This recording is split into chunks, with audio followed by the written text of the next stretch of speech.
অভিযান বই নিয়ে নাহিয়ানে সবাইকে স্বাগতম। বুকস ইন নাহিয়ান আমার সাথে আজকে আছে Sabera, one of our students in the tech academy. Hello Sabera, কেমন আছো? হ্যাঁ, আমি ভালো আছি। আপনি কেমন আছেন? ভালো আছি, thank you. So you wanted to share something about two books? হ্যাঁ, আমি আমার প্রিয় দুটো বই নিয়ে এসেছি। এর হলো গিয়ে মাঙ্গা থেকে। আপনি কি গ্রাফিক নভেলস পড়তে পছন্দ করেন? হ্যাঁ, গ্রাফিক নভেল আমার বেশ পছন্দ। হ্যাঁ, আপনি কি অ্যানিমে সম্পর্কে পরিচিত? অ্যানিমে কিছু কিছু পরিচিত, বাট খুব বেশি পড়েছি এরকম না। আচ্ছা আচ্ছা, আমার নারুটো হলো আমার প্রিয় অ্যানিমে, এই জন্য আমার এই মাঙ্গাগুলো কেনা খুবই শখ ছিল। তাই আজকে আমি মাঙ্গাগুলো নিয়ে এসেছি আপনাকে দেখানোর জন্য। Thank you so much. আমার মানে নারুটো নিয়ে অনেক শুনেছি, কিন্তু আসলে বইগুলো পড়া হয়নি কখনো। কিন্তু আপনার বই আসলে পড়ার দরকার, আর অ্যানিমেটাও দেখা দরকার। কারণ নারুটো হলো শুধু শুধু মানে এন্টারটেইনমেন্টের জন্য দেখা। আচ্ছা, এটা নারুটো নিজেকে মানে লাইফ লেসেন্সও দেয়। আমার মনে হয় নারুটো দেখার পরে আমি আরও একটা ম্যাচিওর মানুষ হয়ে গেছি। রিয়েলি? হ্যাঁ, কারণ আই ডিডন্ট নো দিস। হ্যাঁ, কারণ নারুটোতে মানে প্রত্যেকটা ক্যারেক্টার এত ডেপথ আছে, এত ইন্টারেস্টিং ব্যাক স্টোরি আছে। ওদের কথা শুনতে শুনতে ওদের সাথে আমি এমপ্যাথাইজ করতে গিয়ে ওদের থেকে আমি অনেক লেসেন্স শিখেছি। তো এটাই হলো নারুটোর একটা হিডেন অ্যাসপেক্ট, যেটা নিয়ে বেশি কথা বলা হয় না। সবাই বলে যে ওয়াও, এটা একটা নিনজা ওয়ার্ল্ড, খুবই ইন্টারেস্টিং। হ্যাঁ, কিন্তু আসলে এটা হলো কি একটা ছোট ছেলের গল্প, যে হলো একজন অনাথ। এই জন্য হচ্ছে গিয়ে তার জীবনটা নিয়ে সে কেমনে কোপ করে সোসাইটিতে। সবচেয়ে ইন্টারেস্টিং ব্যাপার হলো গিয়ে অনাথ হওয়ার সত্ত্বেও তার মানে ওকে অনেক নেগলেক্ট করা হতো, কারণ ওর ভিতরে একটা ডিমনের মতন ছিল। ও ওকে। ওই ডিমনটা সে যেখানে থাকতো, মানে এটা একটা এক্সটারনাল ডিমন, নট লাইক যে ওই ও না, এক্সটারনাল একটা ডিমন ওর মধ্যে ঢোকানো হয়েছিল। ওকে। কিন্তু এখন ভাবেন যে আমাদের অনেকটা ওই যে হ্যারি পটারের ভিতরে যেরকম ভলডেমর্ট ছিল, এরকম টাইপ কিছু? তার থেকে আরেকটু অনেক ডিফারেন্ট। কারণ হ্যারি পটারে তো আপনার বোঝা যায় যে ডিমনটা সবাই ভাবে যে হ্যারি একটা ভালো মানুষ, তাই না? সবাই কেউ বুঝতে পারে না যে ভলডেমর্ট ওর ভিতরে আছে, আর ওর ভিতরে ভলডেমর্ট অ্যাক্টও করে না, তাই না? কিন্তু ধরেন আমার ভিতরে ডিমন আছে, কোনো মুহূর্তেই আমার কন্ট্রোল নিয়ে নিতে পারবে। আই ক্যান লুজ কনসিয়াসনেস, এরকম অবস্থা। কিন্তু সবচেয়ে ইন্টারেস্টিং জিনিসটা হলো গিয়ে এই ডিমনটা, ধরেন আমরা ঢাকা শহরের মতন একটা জায়গা, ওখানে লিফ ভিলেজ বলে ওটাকে, কোনোহাগা, ঠিক আছে, কোনোহাগা ঘুরে ওখানে হচ্ছে গিয়ে এই ডিমনটা সে অ্যাটাক করেছিল। তাই অনেক মানুষ মারা গিয়েছিল এই ডিমনটার কারণে। তো এখন যদি আমার মধ্যে এই ডিমনটা থাকে, আপনি কি আমাকে হেট করবেন? অবশ্যই আমি করব না, but I get where you are coming from. হ্যাঁ, তো ওইটাই হলো মানে এই জন্য তাকে তার সারা জীবন নেগলেক্ট করা। অলসো এটা বোঝাটা খুব ডিফিকাল্ট যে আসলে কি is it him or is it an external force. না, সবাই জানতো it was an external force. ও স্টিল দে হেটেড হিম। হ্যাঁ, কারণ the thing was inside him, right, and they are called jinchurikis. হ্যাঁ, so it was very interesting. ওই একটা sad story, মানে ওটা যে কেমনে কোপ করে সে মেইন ক্যারেক্টার, আরও তাছাড়া অনেক আরও মানে সাইড ক্যারেক্টার্স মানে মেইন ক্যারেক্টার্সের মতনই, মানে একটা ট্রিও নিয়ে বেশি হয় গল্পটা, সাসকে, সাকুরা এবং নারুটো। তাই সাসকের ব্যাক স্টোরি আরও কষ্টের। সাসকের পুরা ক্ল্যান মার্ডার হয়। By him? No, his brother. Okay. His brother, like আপনি চিন্তা করেন যে আপনার একজন মানুষ, আপনি সারা জীবন ওকে স্মরণ করতেন, অনেক ভালোবাসতেন, সেই আপনার পিছিয়ে ছুরি দিল। না, ভেরি ভেরি ইন্টারেস্টিং। এবং আমি জানতাম না যে এটার পেছনে এত ইমোশনাল স্টোরিজও লিঙ্কড। বাট এগুলো কি মানে did you get to know all this by reading the books, নাকি হচ্ছে অ্যানিমে দেখে, নাকি mix?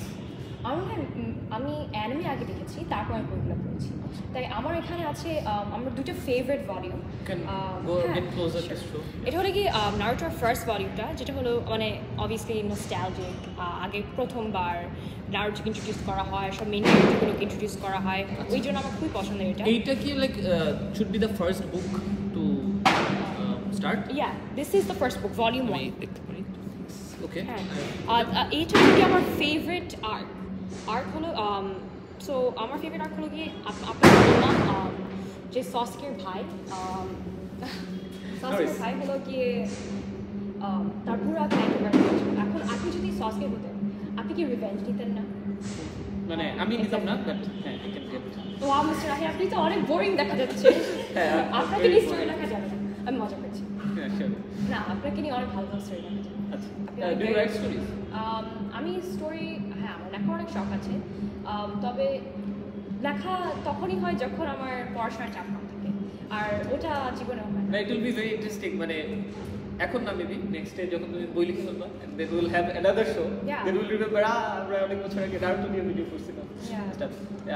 You can also like catch her live, আমরা একটা লাইভ করেছিলাম ওয়ার্ল্ড কাপের সময়, so you can also see what she is reading এগুলোর পাশাপাশি। বাট এনিওয়েজ এটা হলো কি আমার ফেভারিট আর্ক, কারণ হচ্ছে কি আমি যেহেতু বলছিলাম যে সসকে এবং তার ভাই ইটাচি, ওদের মধ্যে রিভেঞ্জ স্টোরিটা এখানে ইয়ে হয়। আর সবচেয়ে জিনিস হলো, আমি এখানে স্পয়লার দিই, ওকে আপনাকে কি স্পয়লার দেওয়া যাবে? হ্যাঁ হ্যাঁ, তাই নাকি?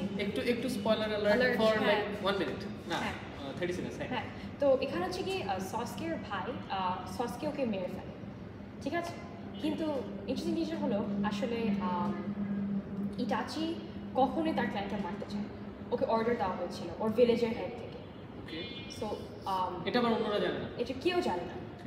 সো সসকে ইটাচিকে হেট করতো, সব কিছু এভরিথিং হচ্ছে না পেরে করেছিল এরকম কি ব্যাপার, মানে লাইক অর্ডারের জন্য করতে বাধ্য হয়েছিল, অর্ডার করতে বাধ্য হয়েছিল। তার মানে আপনি বুঝতে পারছেন যে ইটাচিকে সারা শো আমরা একটা ভেরি নেগেটিভ ক্যারেক্টার হিসেবে দেখি, তারপর ক্যারেক্টার মেরে ফেলেছে এই সেই, কিন্তু আসলে জানা যায় যে সে খুবই একজন ভালো মানুষ। সারা জীবন সে সসকে প্রোটেক্ট করার চেষ্টা করেছে, এবং ফিলিং লাইক যে স্নেপের কথা মনে পড়ে যাচ্ছে, স্নেপের কথা মনে পড়ে যাচ্ছে। কিন্তু স্নেপ কিন্তু আসলে মানে হ্যারিকে বেশি পছন্দ করতো না, কিন্তু যেহেতু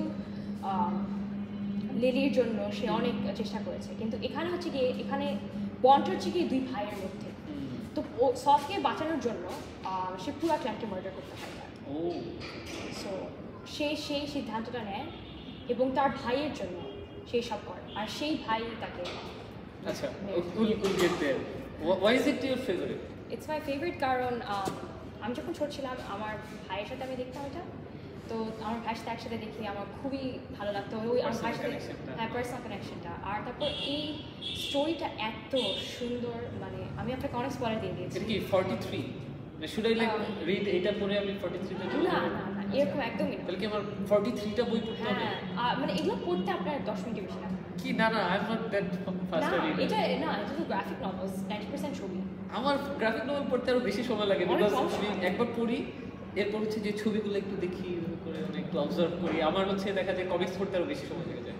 আচ্ছা, বাট এনিওয়েজ আই ট্রাই। কিন্তু আমি যেটা বলছিলাম এখানে ক্যারেক্টারগুলো, আমি যেটা বলছিলাম এখানে ক্যারেক্টারগুলো এত মানে ইন্টারেস্টিং, আর আমি ক্যারেক্টারগুলোর সাথে মানে আমি কি বলবো, মনে হয় আমার জীবনের একটা আমার সঙ্গী হয়ে গেছে তার, এরকম করে আমার স্টোরিটা ভালো লাগে। আর তাছাড়া স্টোরির মানে বেসিসটা মানে বেসিক কনসেপ্টটা ইজ ভেরি ইন্টারেস্টিং। প্রত্যেকটা নিনজা কনসেপ্টটা সবাই যেটা বলে মারামারি বেশি এখানে, প্রত্যেকটা ক্যারেক্টারের খারাপ পিছনে মানে no one's inherently bad, right, তাই না? তো ওইটাই হচ্ছে কি সবার কোনো একটা টার্নিং পয়েন্ট আছে যেখানে তারা ভাবে যে সঠিক পথটা আর চলতে পারছি না, তো ওইটাই আর কি দেখা এই পুরো স্টোরিতে, যে আর দেখায় যে খারাপরা ভালো হতে পারে। সবার মাঝে কি ভালো খারাপ থাকে, ওই grey area and everything.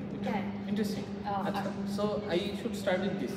You should start with this one. হ্যাঁ, ওকে, ঠিক আছে। Since you have been like pushing me for a long time, আমি হচ্ছে এটা পড়ে then I will let you no.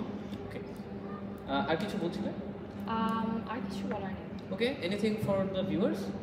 ভিউয়ার্সের জন্য বলতে চাচ্ছি যে আপনারা মাঙ্গার পাশাপাশি প্লিজ অ্যানিমেটা দেখবেন, এবং আমি জানি অ্যানিমেটা অনেক লম্বা, তবে একবার যখন দেখা শুরু করবেন আমি জানি যে আপনারা ছাড়তে পারবেন না। আশা করি আপনাদের ভালো লাগে। ওকে, সবাইকে অনেক ধন্যবাদ। সাবেরাকে অনেক ধন্যবাদ। Sabera is from grade 9, right? She studies in Sunbeams and also in the Tech Academy. Thank you so much for your time for Books with Nigel. Thank you. Bye.